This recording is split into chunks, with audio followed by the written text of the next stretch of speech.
सुकून की तलाश।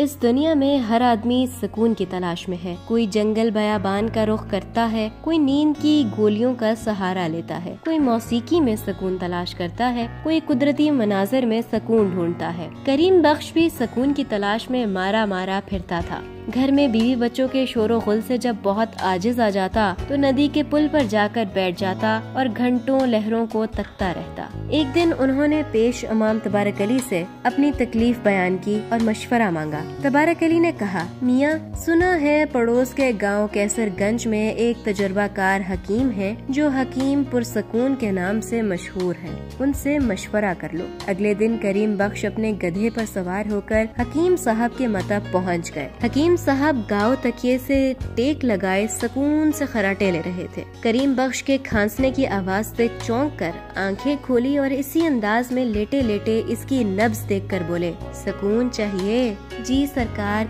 घर में मुर्गा है? हकीम साहब ने पूछा। नहीं, मगर क्यों? करीम बख्श ने इस बेतुके सवाल को सुनकर कहा, आज ही ले आओ और बस अब भाग जाओ। इतना कहकर हकीम साहब फिर खराटे लेने लगे। करीम बख्श ने वापसी पर मंडी से एक मुर्गा खरीद लिया। बच्चे तो मुर्गा देखकर बहुत खुश हुए और उसके साथ खेलने में और ज्यादा शोर करने लगे। वो फिर हकीम साहब के पास पहुंचा और सारी रुदात सुनाई। हकीम साहब ने ऊँगते हुए पूछा, घर में कुत्ता है? नहीं, क्यों?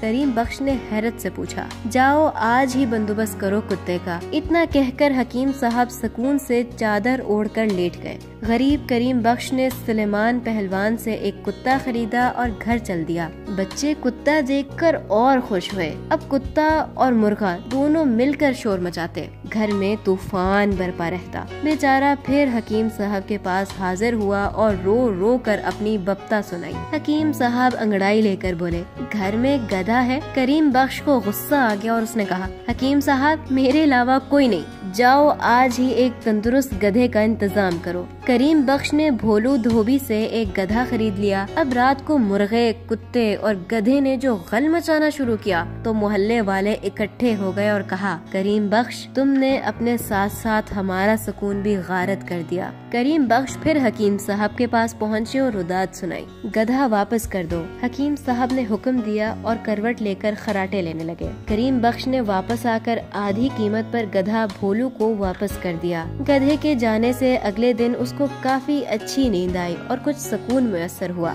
अगले दिन उसने हकीम साहब को ये खुशखबरी सुनाई, कुत्ते से भी पीछा छुड़ाओ। हकीम साहब खमीरा घूंटते हुए बोले, नहीं हकीम साहब, बच्चे कुत्ते से मानूस हो गए हैं। मुझे भी खेत पर इसकी मौजूदगी से आराम है। कह जो दिया, कुत्ते से पीछा छुड़ा लो। हकीम साहब जोर देकर बोले। कुत्ते के जाने के बाद तो करीम बख्श को सन्नाटा सा महसूस होने लगा। सुकून कुछ ज्यादा हो गया था। इसने सूरत हाल हकीम साहब को जाकर सुनाई। अब इसको ऐसा महसूस हुआ कि जैसे घर में कोई है ही नहीं। घर की खामोशी से उसको वहशत होने लगी। उसने सोचा कि अब इलाज खत्म हो गया, आखिरी बार हकीम साहब से मिल ले। इस बार हकीम साहब बहुत तरोताजा सफेद शेरवानी और मखमल की स्याह टोपी सर पर सजाए बहुत खुश खुश चांदनी पर बैठे थे। जब करीम बख्श ने घर के पुरसकून हालात से आगाह किया तो हकीम साहब ने करीम बख्श को अपने करीब आने का कहा। फिर उसके सर पर शफकत से हाथ फेर कर कहा, करीम बख्श, मेरी ये तमाम बातें तुम्हारे इलाज का हिस्सा थी। तुम्हें इस हकीकत का एहसास ही नहीं था कि सुकून इंसान के अंदर होता है।